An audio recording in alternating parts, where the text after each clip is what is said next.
Welcome, everyone, to Friday 15 with Master B2B, the intergalactic community of e-commerce executives in B2B. Intergalactic, Andy, you like that? We just had a couple members join from Pluto. Just kidding. Welcome, Andy. Yeah, did we lose the signal there from the band? Was there a bad radio signal with a time delay? Well, you didn't hear the band? Did you not hear the band? No, I did, but it was an abrupt ending. It was like you cut them off. Oh, really? No, they faded out, man. I don't know what band you're listening to. I don't know. Well, your taste in music is questionable. Anyway, so let's get into our topic, folks, here on our Master B2B. But before we do that, let's listen to some wonderful, as usual, long music. Hit the wrong button, Andy. Breaking news. Wow, it's a comedy of errors today.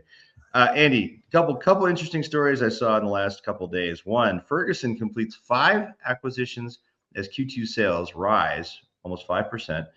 And they actually, the CEO came out and said, hey, we've now announced 8 acquisitions year to date this year. You know, what's interesting about this to me, Andy, is we talk about the changing nature of B2B. And the fact of the matter is that distribution is under pressure from so many different points. And so I think you're seeing, you know, a lot of these, this is a continuation of a trend I've seen in particularly industrial, some of the trades, HVAC, plumbing, et cetera, of large distributors like MSC, Ferguson, and others, Grainger, buying companies, buying smaller distributors for market share, for customer relationships, et cetera. And this is changing the game for the customer, also for manufacturers, and of course for distributors as well. What do you think is going on here?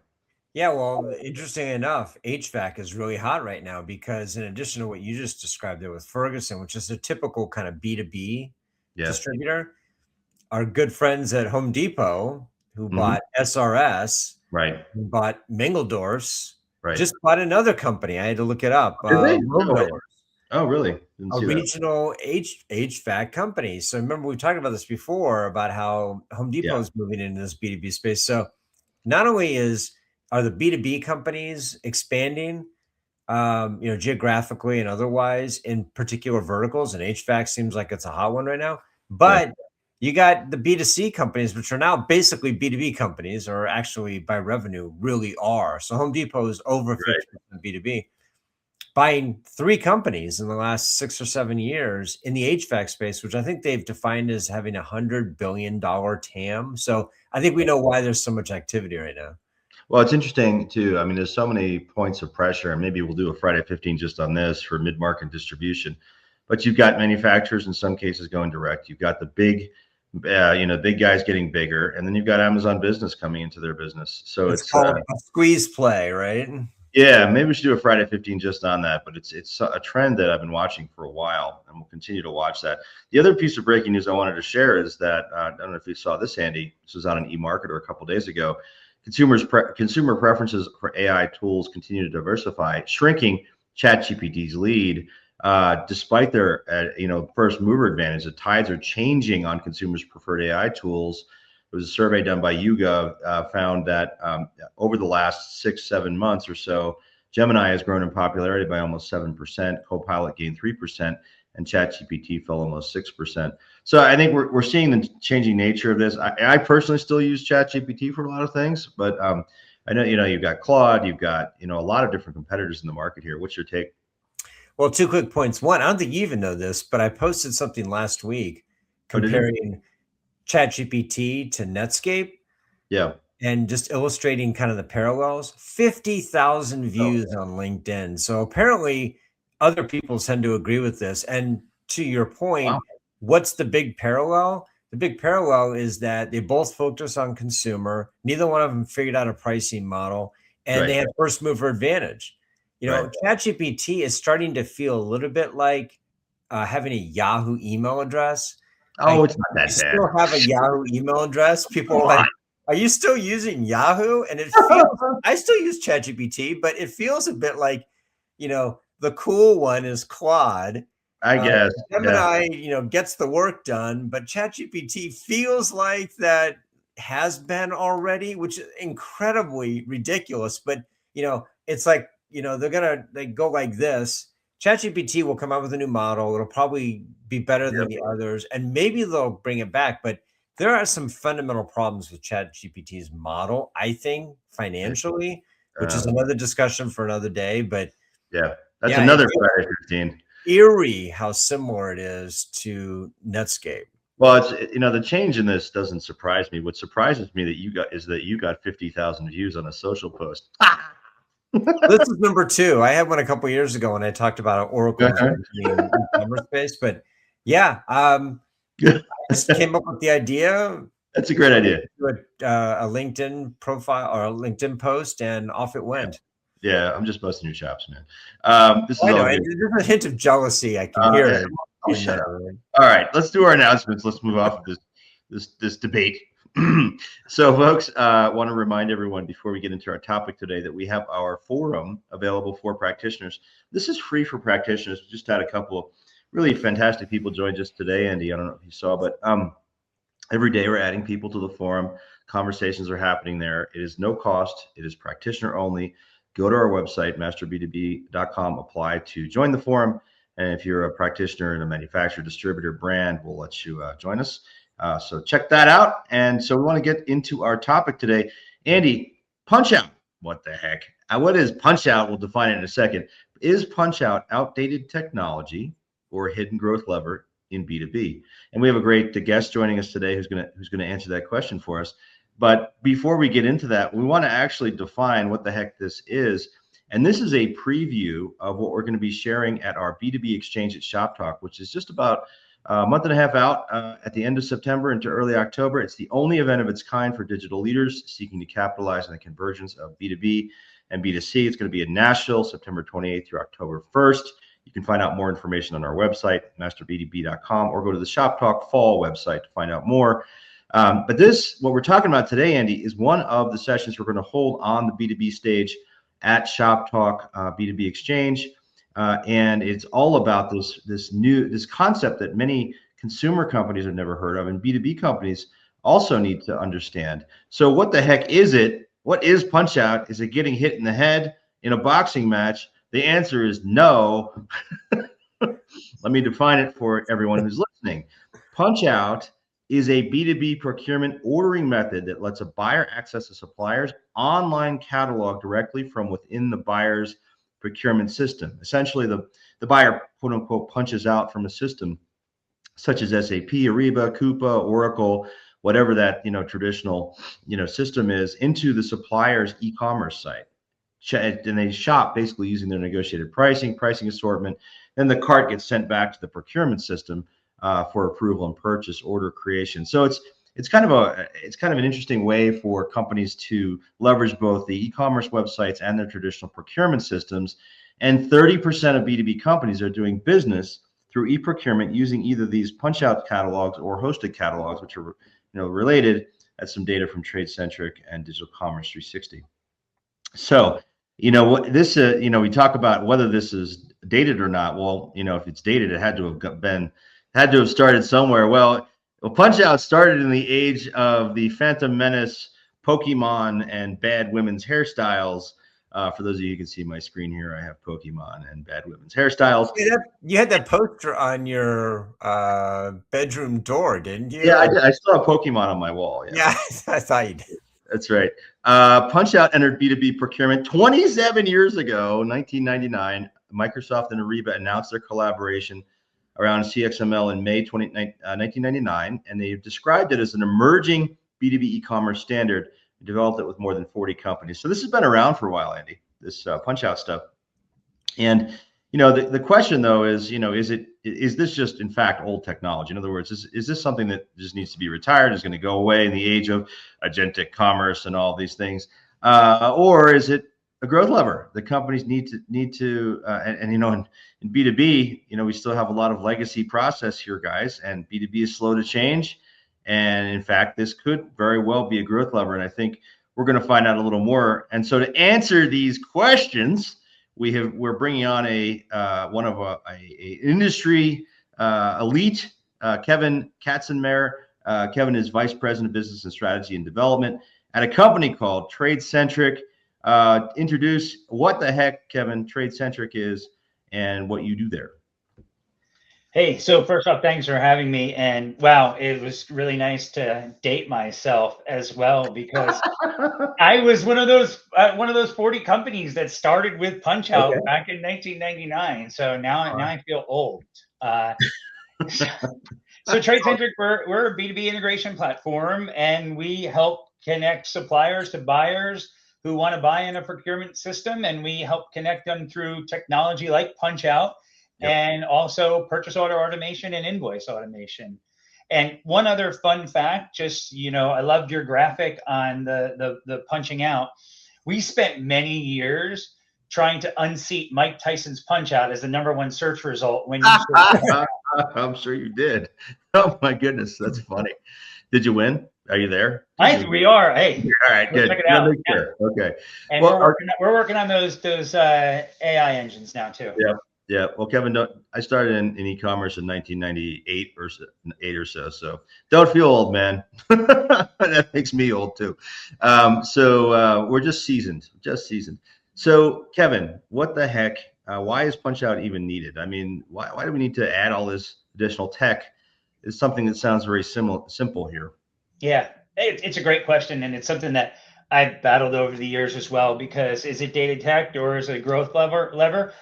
I'm going to say it's a growth lever because a great B2B website, it wins you self-serve buyers, it wins you those walk-up customers, but Punchout wins you the buyers who are contractually required to shop somewhere else, and that's not within your platform; it's within their own procurement system.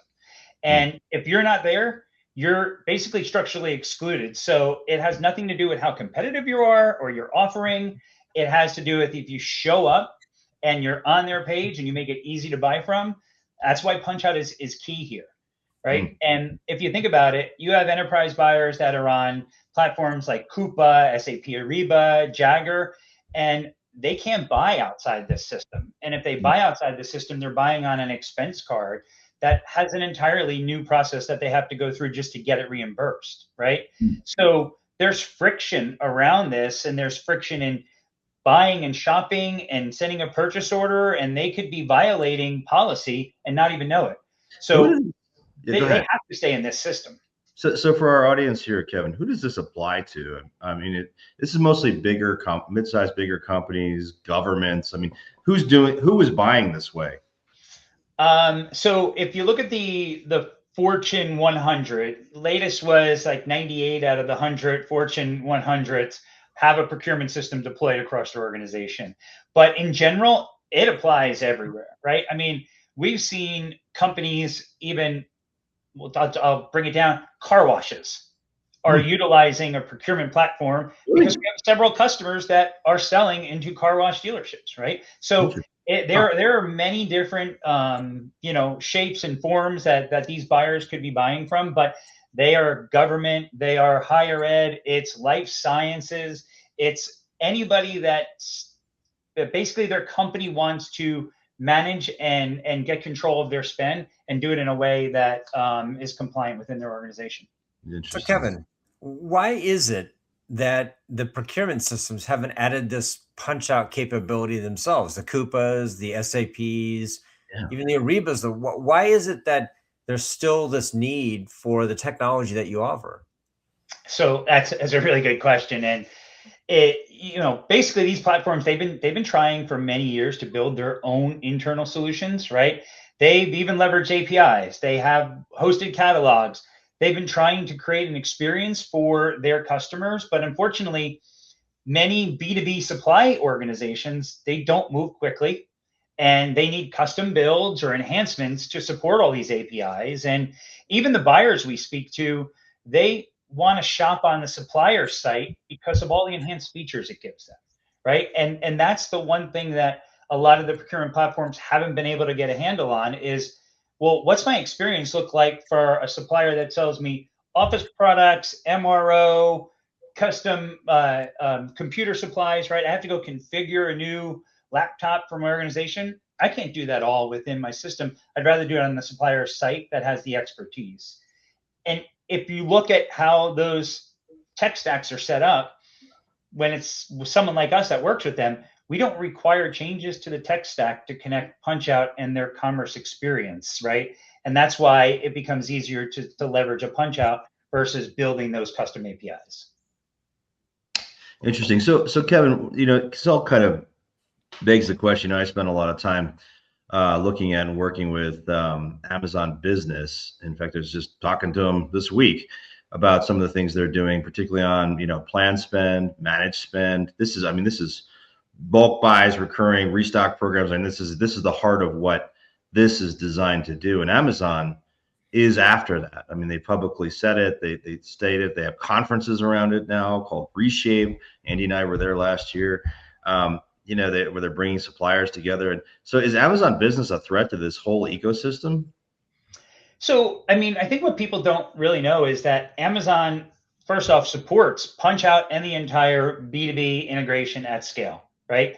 So that's a sweet spot for them. But when you talk about is this a way for them to offer that to the masses? So there is the opportunity for suppliers to sign up for Amazon and just say, hey, do it for me, right? That is a potential path. But what happens though is that Amazon still struggles with some of the custom requirements of B2B organizations, because again, if you're trying to support the many, it's hard to adhere to some of these unique requirements of B2B organizations. So there are places out there that require custom part numbers, grant numbers, specific contract IDs, information that is typically not part of a normal backend system, right? That is capturing. So you now have to create special fields. This data gets lost on an invoice. Your buyer has struggling paying the invoice. And that's actually one of the areas where we actually have success, because we capture, match, and enrich data that the suppliers can't capture, right? And Amazon falls in that same boat. So yes, there is a play for Amazon, but there's also a competitive aspect that as a supplier, I should be saying, well, if Amazon's offering it, I should be offering that, right? Right. Brian, it's funny that Amazon's great at standardizing things, but what Kevin just described is, I think, the classic issue in B2B is that the exception is often the rule.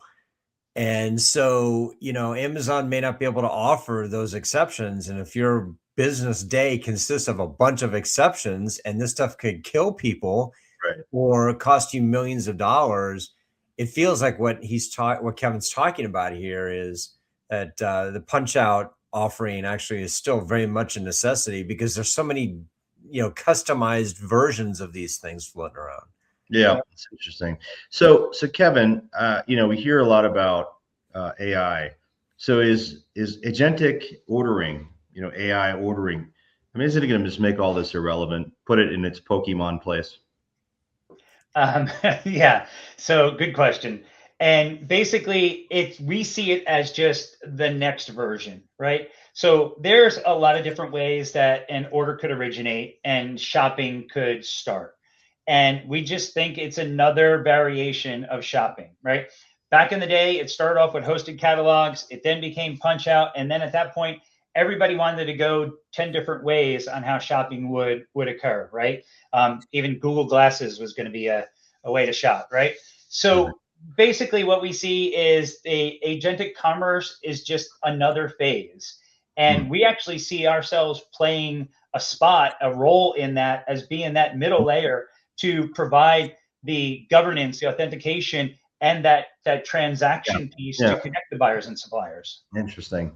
Right. So is it real now, agentic commerce, or there was so much buzz about it? Andy wrote a book around all this stuff. Go ahead. Oh, no, there's definitely a lot of buzz. What I've seen so far to date is a lot of it's happening behind the four walls of the procurement system. They're doing it with supplier onboarding and risk management. And who did I buy something from last? There has not been that jump, because again, you need the supplier to have all the capabilities. Supplier has to have APIs. They have to have a way to do it. And that's why we feel like if we're in the middle, we can help facilitate that conversation and do it in a way that suppliers will feel comfortable sharing the data, their pricing, their availability to the customers they apply to. All right. So go ahead, Andy. So Brian, what's interesting about what Kevin just said is he actually reinforced the thesis of the book, which I didn't even talk to, formally, I didn't formally talk to TradeCentric about this, but the idea of the embedded AI and the middle miles, that's literally what the book is about. That everybody's talking about the first mile and the last mile. That's great. But all this AI right now, I think the heavy lifting, the impressive stuff is taking place in the middle, where, like Kevin said, it's the onboarding, it's the optimization, it's the rerouting. These are all things that are happening behind the scenes, and AI is all over the place there right now, and it's making a huge difference. But it's sort of not seen by the public. No, it's good. It's a good point, Andy. So Kevin, last question for time here. So what's the punchline, sir? Is this Pokemon technology, or is this a hidden growth lever? What say you? What are your final words to our listeners? So, I mean, I think we have proof about it being a hidden growth lever. When we look at just our customer success, we see that they grow roughly on average 20% when they implement Punchout and when they turn a customer on, because now they have real estate in their customer system. They have visibility, right? And if you think of a retailer out there that may say it doesn't apply to me, start to think about the products that they sell and who they sell to, because every day they have business professionals, maintenance techs, service contractors, people from government schools walking through their doors or ordering online and picking up in store. They all are typically required to order on a procurement system, and they're mostly our trading partners today. Yeah, and that's really our topic of our session at the B2B exchange, September 29th at 10 a.m. Kevin, you'll be on stage with us talking about this hidden growth lever. And so whether you're a B2B company not using Punchout, or whether you're a B2C company, and some of our audience there is going to be, the crossover, Kevin. It'll be people who are B2C, and they of course call B2B wholesale, right? You say B2B to a consumer company, like, what's that? We don't do that. And you say wholesale, they go, wow, that's 90% of my business. Well, okay, you're doing B2B. So this is the topic we're going to have, and we'll be talking about. Kevin, thank you for all your thoughts here. You're clearly an expert in this, and we appreciate your time with us today on Friday 15. So we're going to see you in Nashville. Thanks for having me. I'm still looking forward to Shop Talk, and I appreciate the time today. Yeah. All right, man. Good. Well, a couple quick announcements we got to make here, Andy, before we wrap for the day. Number one, our Nexus program is available for practitioners only. This is it's your expert advice exclusively for you. It's a service we offer, giving you access to very senior level, seasoned folks who can answer questions for you quickly, reduce your risk of making an incorrect decision.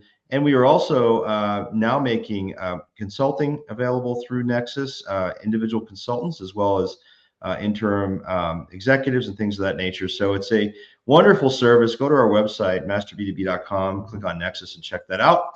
We'll connect you with Chris Gurman, who leads that program for us. Finally, want to remind everyone that our Friday 15 is available in podcast form on your favorite podcast service, whether that's Spotify, Apple, our website, what have you. We're all over the place. Intergalactic. Andy, so any final comments before we wrap for the day?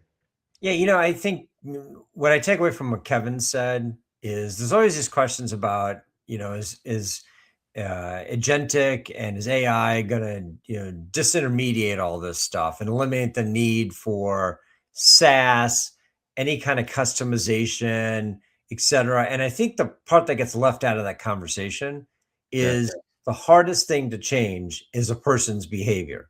And these companies have workflows that are built around things. Right. And you're just not going to be able to walk in and say, I've got a superior solution. It just requires you changing all your behavior, and it'll be faster, better, and cheaper. Again, over the long term, that does win out.